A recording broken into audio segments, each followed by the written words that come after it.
दूसरा क्वेश्चन।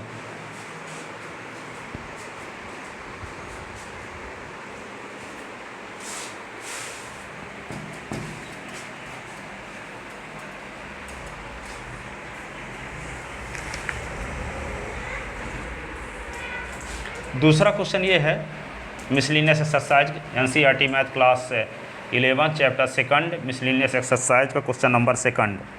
क्या दिया है? इफ़ है fx is equal to X square, तो फाइंड, क्या फाइंड करना है आपको? f 1.1 माइनस, पेपर अभी अब चल रहा है आप लोग, चलो तो 1.1 -1,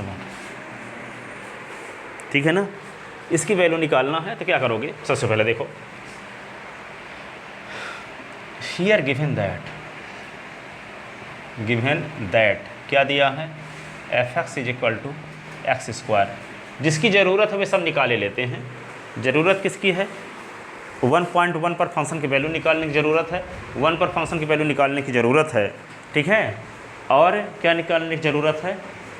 और कुछ निकालने की ज़रूरत नहीं है, ठीक है। 1.1 पर फंक्शन की वैल्यू और 1 पर फंक्शन की वैल्यू। तो देखो 1.1 पर फंक्शन की वैल्यू निकालते हैं तो ये क्या होगा? 1.1 तो 1.1 का स्क्वायर हो जाएगा। 11 का वर्ग क्या होता है? 121, तो 1.21, ठीक है। अब f1 रखेंगे तो क्या होगा? 1 का स्क्वायर, तो 1 का स्क्वायर 1 होता है। इसकी वैल्यू निकाल ली, इसकी वैल्यू निकाल ली, इसकी वैल्यू तो आपको निकालना था, तो वी सी दैट। तब हम देखते हैं, क्या देखते हैं? f1.1 माइनस f1 अपान 1.1 माइनस 1 की वैल्यू निकाल के देखते हैं क्या आता है। तो इसके स्थान पे लिख सकते हैं 1.21 माइनस 1 अपान 1.1 से 1 निकाल दो, क्या आएगा? 0.1, ऐसे ना। और है तो इसमें क्या होगा? 1 सब्ट्रैक्ट कर दोगे तो होगा 0.21, ये होगा 0.1। इसका पॉइंट हटाओगे तो पॉइंट हटाने का तरीका आप बचपन में पढ़ चुके हो, इसको 21/100 लिख दोगे, ठीक है। इसका पॉइंट हटाओगे तो पॉइंट के स्थान पे नीचे 1 होगा, इसके आगे जितने डिजिट रहेंगे उतने 0 लगा दोगे। इसका पॉइंट हटाओगे तो 1/10 होगा कि नहीं? जानते हो कि नहीं जानते? 21/100 इंटू 10/1, ये 0 0 कट गया, 21/10, इसका मतलब क्या हुआ? 2.1 इसका आंसर आ गया, ठीक है।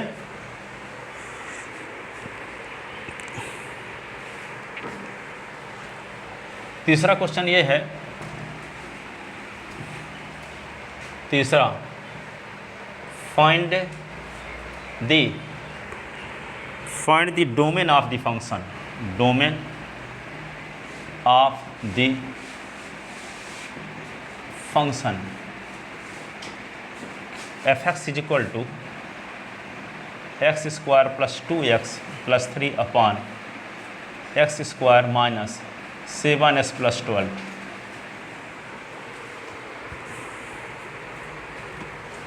ठीक है। तो इस फंक्शन का क्या निकालना है? डोमेन। डोमेन वे होता है जिस पर फंक्शन डिफाइंड हो, जिस पर फंक्शन डिफाइंड ना हो उसको डोमेन से निकाल दो, ठीक है। तो उसको डोमेन का मेंबर होने का पात्र नहीं होता। तो given function will be defined, the given function will be defined if denominator is not equal to 0। तो यहाँ पे क्या होगा? X square minus 7x plus 12 is not equal to 0। तो X square minus 4x minus 3x plus 12 is not equal to 0। तो X common, तो X minus 4 minus 3 X minus 4 is not equal to 0, ठीक है। तो X minus 3 X minus 4 is not equal to 0, ठीक है। तो X minus 3 is not equal to 0, X minus 4 is not equal to 0। तो X is not equal to 3, X is not equal to 4। Hence domain of R, domain of F, hence domain of F क्या लिखेंगे? Are minus set 3 4, यही ना होगा? Are minus are में से 3 4 को निकाल दोगे। ये थर्ड नंबर क्वेश्चन है मिसलिनियस एक्सरसाइज का। 4 नंबर क्वेश्चन देखो, 4 नंबर लिख लो इसको। अब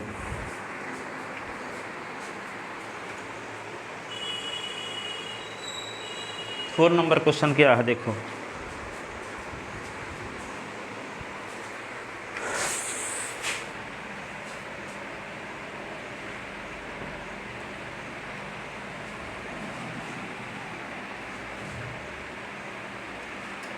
find the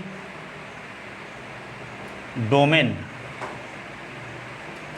find the domain and range, domain and range of function fx is equal to root of x minus 1, fx is equal to root of x minus 2, fx is equal to root of x minus 3। ये है ए, ये B और ये सी। इन function का क्या निकालना है? Domain. ठीक है, एक क्वेश्चन दिया है, 2 क्वेश्चन प्रैक्टिस के लिए है ना, ताकि ये कंफर्म हो जाए। तो find the domain and range of function. ठीक है, तो क्या बताए थे आपको, डोमेन का एलिमेंट वे होता है जिसके करस्पॉन्डिंग फंक्शन की वैल्यू फाइनाइट हो, नंबर फर्स्ट है। सेकंड ये बोले थे कि किसी फंक्शन का डोमेन एस के उन एलिमेंट का कलेक्शन होता है जिसके करस्पॉन्डिंग फंक्शन की वैल्यू कॉम्प्लेक्स नंबर ना हो, कॉम्प्लेक्स नंबर ना हो। तो कॉम्प्लेक्स नंबर यहाँ ना हो, रूट ऑफ, यहाँ पे मान लो a number F x is equal to root of x minus 1। Zero से छोटी वैल्यू रूट के अंदर लोगे, इसका मतलब क्या हुआ कि यदि एक्स माइनस 1 की वैल्यू जीरो से छोटी लोगे, माइनस 3 ले लिए, तो माइनस 3 जब लोगे तो क्या आएगा, 3 गुणे -1। तो इसको क्या लिख सकते हैं, √3 गुणे √3, इसको लिख सकते हो आयोटा स्क्वायर। तो क्या होगा, √3 गुणे √3 गुणे आयोटा गुणे आयोटा, इसका पेयर बन रहा है तो क्या आएगा, √3 आयोटा आ जाएगा। ठीक है, तो एस की जिस वैल्यू पर फंक्शन की वैल्यू कॉम्प्लेक्स नंबर आती है, ठीक है, रियल नंबर नहीं आती, तो उस पॉइंट पर फंक्शन डिफाइंड नहीं माना जाता। एक तो उस पर डिफाइंड नहीं माना जाता जिस पर इन्फिनिटी आती है, और एक उस पर डिफाइंड नहीं माना जाता जिस पर फंक्शन की वैल्यू कॉम्प्लेक्स नंबर में आती है। तो एस की कौन सी वैल्यू लें ताकि उसका मान रियल नंबर आए। तो रूट के अंदर जो वैल्यू है या तो 0 रहे अथवा 0 से बड़ी रहे, तब उसका जो उसकी वैल्यू होगी वो रियल नंबर होगी। और रूट के अंदर की वैल्यू यदि निगेटिव आ जाएगी तो फंक्शन डिफाइंड नहीं होगा। तो ये गिवन फंक्शन विल बी, जिस पॉइंट पर फंक्शन डिफाइंड होता है उन्हीं वैल्यू का कलेक्शन डोमेन कहलाता है। जिन जिन पॉइंट पर फंक्शन डिफाइंड होता है, डिफाइंड होने का मतलब जिस पर रियल वैल्यू आए, रियल नंबर आए। यहाँ रूट लगा तो रियल नंबर, ठीक है। कोई रेशनल फंक्शन है तो जिसके करस्पॉन्डिंग फंक्शन की वैल्यू फाइनाइट आए, इन्फिनिटी या माइनस इन्फिनिटी ना आए, तब वो कहलाएगा ऐसी वैल्यू का कलेक्शन डोमेन। ठीक है, तो एस की वैल्यू का कलेक्शन डोमेन। तो एस की कैसी वैल्यू, जिसके करस्पॉन्डिंग फंक्शन की वैल्यू या तो फाइनाइट हो या कि रूट के फॉर्म में फंक्शन दिया है तो रियल नंबर हो, तब वो फंक्शन डिफाइंड माना जाता है। तो यहाँ पे x-1 की वैल्यू या तो 0 हो या कि 0 से बड़ी हो, तब इसका square root of real number आएगा। अदरवाइज क्या आएगा, कॉम्प्लेक्स नंबर आएगा, तो वे फंक्शन डिफाइंड नहीं माना जाएगा। ठीक है, तो यहाँ पे क्या होगा, the given function will be defined, the given function will be defined if x-1 is equal to 0 or x is and x-1 is greater than 0। या इसका मान 0 के बराबर हो या कि इसका मान धनात्मक हो। x-1 की वैल्यू या तो 0 के बराबर हो या कि x-1 की वैल्यू धनात्मक हो, पॉजिटिव हो। तो दोनों को मिला दोगे तो कैसे लिखोगे, कैसे लिख दोगे, x-1 ग्रेटर देन भी r इक्वल भी 0, ऐसे लिख दिए। दोनों को एक साथ लिखना तो कैसे लिखोगे, x-1 is equal to 0, x-1 is greater than 0, दोनों को एक साथ लिखना तो ऐसे लिखोगे ना। ठीक है, अब इसी को क्या लिख सकते हैं, x is greater then r equal 1। तो इसकी ऐसी वैल्यू जो 1 से बड़ी हो या कि 1 के इक्वल हो, तो ऐसी वैल्यू का कलेक्शन क्या कहलाएगा, डोमेन। ठीक है ना, तो hence domain of F, domain of F, किससे डिनोट करते हैं, डी लिख देते हैं ब्रैकेट के अंदर एफ। ये क्या होगा, कौन सा इंटरवल, 1 से बड़ी वैल्यू, क्लोज 1 आई इन्फिनिटी ओपन, ऐसे 1 से अधिक हो उसमें 1 भी शामिल है, ठीक है ना, 1 भी शामिल है, ठीक है। और ठीक है, ये हो गया इसका डोमेन। इसी को आप सेट बुल्डर फॉर्म में लिखना चाहते कैसे लिखोगे, X such that X belong in R comma -1 is less than or equal X is less than infinity. ये इस फंक्शन का क्या हो गया, डोमेन, ठीक है। अब for the range of function, for the range of given function, for the range of given function, given function के रेंज के लिए क्या करेंगे, लेट, क्या करते हैं, let Y is equal to F X, Y is equal to F X मानते हैं कि नहीं, Y is equal to F X है। इसका नाम रख लूँ बख्तान में, इसका उपयोग करेंगे, इसका नाम स्टेटमेंट फर्स्ट है, स्टेटमेंट फर्स्ट, ठीक है। तो for the range of given function तो क्या लिखेंगे, let Y is equal to F X. तो Y is equal to F X की वैल्यू क्या है, लिख दो रूट ऑफ एक्स माइनस 1। रूट हटाने के लिए क्या करते हैं, इसकी squaring both side, squaring both side, squaring both side करोगे तो क्या आएगा, Y square is equal to X minus 1, ठीक है। तो Y square plus 1 is equal to क्या हुआ, एक्स, तो एक्स इज इक्वल टू क्या हुआ, बाई स्क्वायर प्लस 1, ठीक है। Putting the value of x in statement first या इन फर्स्ट, एस की जो वैल्यू कहाँ रख दोगे, इक्वेशन स्टेटमेंट फर्स्ट में, putting the value of x, putting the value of x in, equation ना लिखना, इन फर्स्ट लिख देना, या कि इन इक्वेशन लिखना, क्योंकि इक्वल भर साइन नहीं लगा है, इक्वल भर साइन लगा होता तब इक्वेशन कहते हैं, इसको बोलेंगे इन इक्वेशन या इनइक्वलिटी बोलेंगे, ठीक है ना। तो एस की वैल्यू यहाँ पे रखो तो क्या आएगा, तो जब X is greater than or equal 1 है तो एस के स्थान पर रख देते हैं क्या, Y square plus 1 is greater than or equal 1, ठीक है। इसका मतलब क्या हुआ, Y square is greater than or equal 1 minus 1, तो Y square is greater than or equal 0, तो Y is greater than or equal 0, दोनों साइड के स्क्वायर रूट ऑफ लिए। इसका मतलब क्या होगा, 0 से बड़ी वैल्यू, उसमें 0 भी शामिल है, 0 से बड़ी वैल्यू, 0 से इन्फिनिटी। सो रेंज ऑफ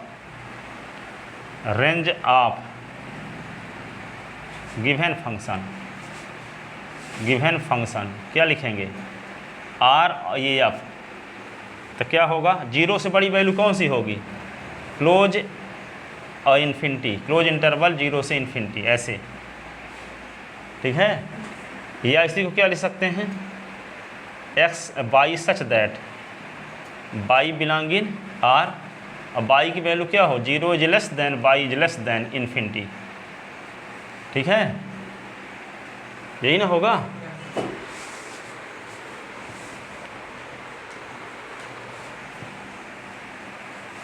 या किसी को ऐसे, कुछ राइटर ऐसे लिख देते हैं, R positive union singleton set 0, धनात्मक संख्याओं के समुच्चय में 0 को और मिला दो, ठीक है। तो आर पॉजिटिव रियल नंबर, ठीक है, और यूनियन सिंगलटन सेट 0, ठीक है।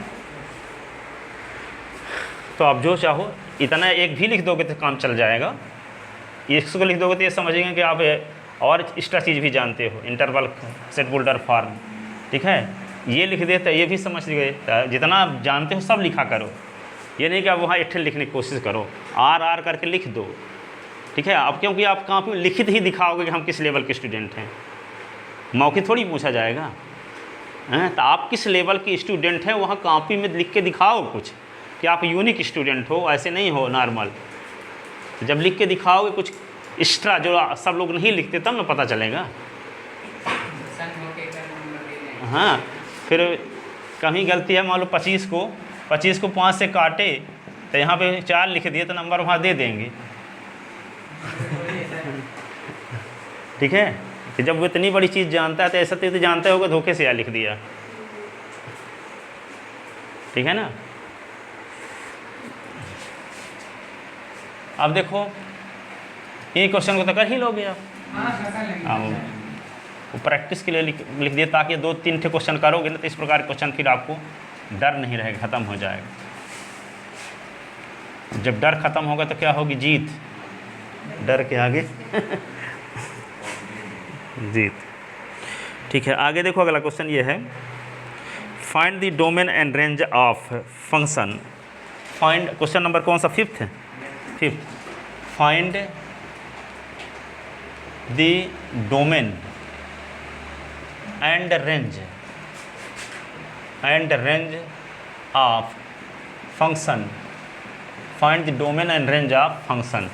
fx is equal to mod of x minus 1। ठीक है ना, मॉड ऑफ x माइनस 1। ठीक है, तो इसी को हम क्या लिख सकते हैं? जब मॉड हटाते हो, ये जानते हो कि मॉड ऑफ s की वैल्यू क्या होती है? x होती है जब x is greater than 0, minus x होती है जब x इज लेस दैन 0, 0 होती है जब x is equal to 0।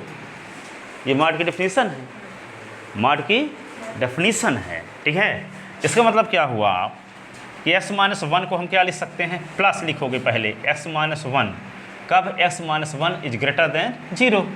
Minus लिखोगे x माइनस 1 कब? x minus 1 is less than 0। ठीक है, 0 कब लिखोगे? जब x minus 1 is equal to 0। यही ना, ये डेफिनेशन है मॉड की। उस डेफिनेशन से इसको लिखे। ठीक है ना, इसका मतलब क्या हुआ कि fx is equal to x minus 1 का मॉड इज इक्वल टू। ठीक है, ये वैसे कठिन लगता है अधिकांश लोगों को। मॉड और देख लिए, लेस देन ग्रेटर देन देख लिए तो कहने बहुत है कठिन है ये, पर कठिन कुछ नहीं है। ये है कठिन है कुछ नहीं है। इसका क्या करोगे? s माइनस 1, इसको क्या करोगे? x is greater then 1। क्या हुआ? ये माइनस x है और प्लस 1 ना, माइनस x प्लस 1। जब x माइनस 1 तो x इज लेस देन 1, 1 को उधर ले गए। ठीक है, और ये क्या हो जाएगा? 0 जब s is equal to 1, s is equal to 1। ठीक है, आप देखो यहाँ पे fx इज इक्वल टू ये आ गया x माइनस 1 का मॉड, ये होगा s minus 1, x is greater then 1 और 1 minus x is less then 1 और ये 0, x इज इक्वल टू 1। ठीक है, अब ईच पॉलिनोमियल फंक्शन और कांस्टेंट फंक्शन का डोमेन R होता है। Each polynomial function. अब सुनो, fx इज इक्वल टू, देखो fx इज इक्वल टू जब s माइनस 1 लें, fx is equal to 1 minus s लें, दोनों कंडीशन में fx इज इक्वल टू चाहे 0 लें। ठीक है, आप देखो सुन लो अच्छे से, s की ऐसी कौन सी वैल्यू है जहाँ यहाँ रख दें? ये नंबर लाइन का मतलब होता है माइनस इन्फिनिटी से इन्फिनिटी के बीच। ठीक है, r का मतलब होता है ये माइनस इन्फिनिटी प्लस इन्फिनिटी। उसमें माइनस इन्फिनिटी शामिल नहीं है और प्लस इन्फिनिटी भी शामिल नहीं है, इनके बीच की नंबर शामिल हैं। ठीक है, तो इस इंटरवल की ऐसी कौन सी वैल्यू है जो s के स्थान पे यहाँ रख दें तो इन्फिनिटी हो जाए? अरे बोल रहे हैं कि इस इंटरवल का माइनस इन्फिनिटी और इन्फिनिटी के बीच ऐसी कौन सी वैल्यू है जो यहाँ रखने से इन्फिनिटी हो जाए?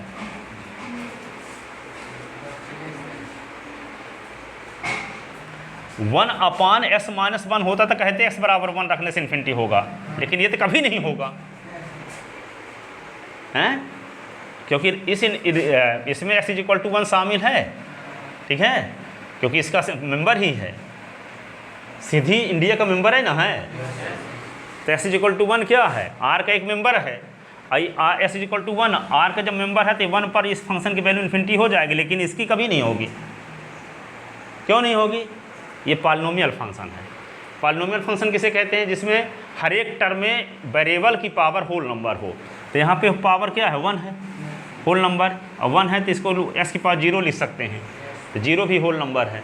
ठीक है। ये क्या है, पॉलिनोमियल फंक्शन है, तो पॉलिनोमियल फंक्शन का डोमेन आर होता है, पॉलिनोमियल फंक्शन का डोमेन आर होता है। ठीक है, तो जब हम एस की वैल्यू 1 से बड़ी होती है तब भी पॉलिनोमियल फंक्शन है, एस की वैल्यू 1 से छोटी है तब भी पॉलिनोमियल फंक्शन है। एस इक्वल टू 1 हो तो अचर फंक्शन है, कांस्टेंट फंक्शन है। कांस्टेंट फंक्शन क्यों कहेंगे, इस एस में एस के स्थान पे मान लो 1 रख दो तो वैल्यू 0 रहेगी, 2 रखो तो 0 रहेगी, 3 रखोगे तो 0 रहेगी, 4 रखोगे तो 0 रहेगी। तो इसकी एस की वैल्यू पर तो डिपेंडेंट नहीं करता ये। जैसे मान लो F x is equal to मान लो 3s है, तो एस के स्थान पे 1 रखोगे तो 3 आएगा, 2 रखोगे तो 6 आएगा ना। लेकिन जब f x is equal to 17 है तो एस की वैल्यू चाहे 1 रखो चाहे 2 रखो 17 रहेगा कि नहीं, चाहे 3 रखो तो 17 रहेगा, 184 रखो तब भी 17 रहेगा। तो ये क्या है, मान फंक्शन की वैल्यू तो बदलती नहीं है, इसका मतलब ये कांस्टेंट फंक्शन है। तो f x is equal to 0 है, यहाँ कुछ x होता, कुछ नंबर इंटू एस होता, स्क्वायर होता, तो एस की वैल्यू जैसे जैसे बदलते जाते तो उसकी फंक्शन की वैल्यू भी बदलती जाती है। लेकिन यहाँ पे एफ एक्स इक्वल टू जब 0 है तो चाहे हम एस की वैल्यू कुछ भी रखें, फंक्शन की वैल्यू क्या रहेगी, ईच कंडीशन में 0 रहेगी, ईच कंडीशन में 0। तो कांस्टेंट फंक्शन का डोमेन भी रियल नंबर होता है। ठीक है, तो इसकी जब व्याख्या किए, ठीक है, तो तीनों कंडीशन में पॉलिनोमियल फंक्शन या कांस्टेंट फंक्शन आ रहा है कि नहीं आ रहा है। यहाँ पे जब व्याख्या करने पर मिला मॉड हटाए तो ये पॉलिनोमियल फंक्शन बना, ये भी पॉलिनोमियल फंक्शन बना और ये कांस्टेंट फंक्शन बन गया। F x is equal to ये, F x is equal to ये, F x is equal to ये। तो तीनों कंडीशन में या तो पॉलिनोमियल फंक्शन आता है या कि कांस्टेंट फंक्शन आता है। दोनों का डोमेन क्या होता है, आर, दोनों का डोमेन आर होता है। पॉलिनोमियल फंक्शन का डोमेन और कांस्टेंट फंक्शन का डोमेन क्या होता है, रियल नंबर होता है। ठीक है, तो clearly f x, clearly f x is a polynomial function, polynomial function or constant function, constant function for all x belong in R, for all x belong in R. R के हर एक element पर या तो polynomial function रहेगा, ठीक है, या कि कांस्टेंट फंक्शन रहेगा। But we know that, and we know that लिखो, and we know that domain of every polynomial function, real function, polynomial function, polynomial function and constant function, constant function is real number, real number. So domain of R, domain of F is equal to R, domain of F is equal to R।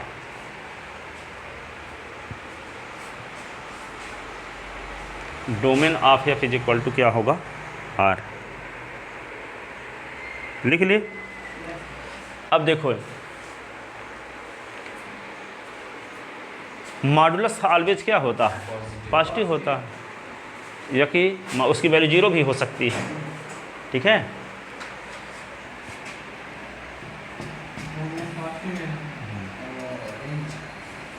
तो क्या लिखो, for the range of, for the range of given function, given function let y is equal to F x. ठीक है,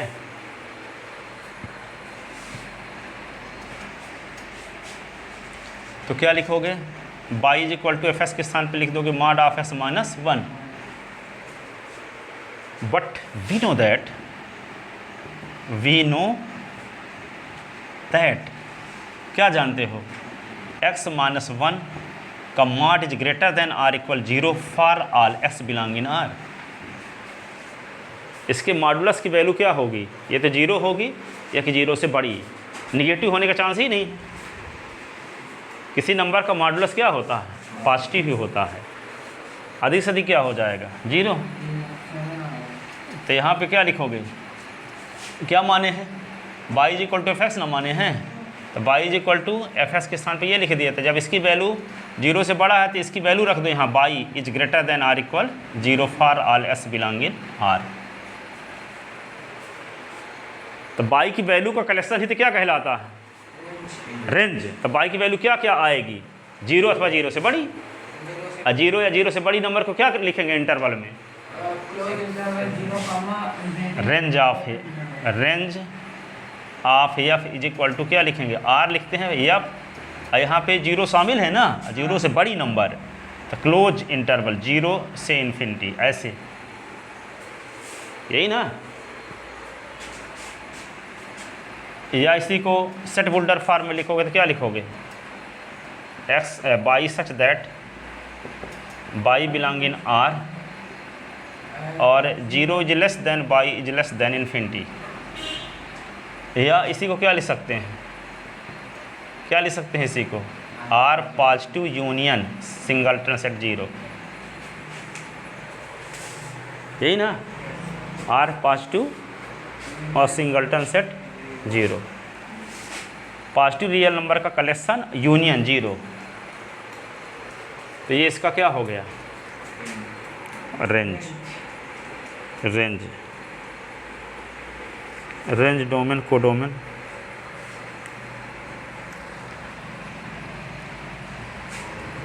लिखे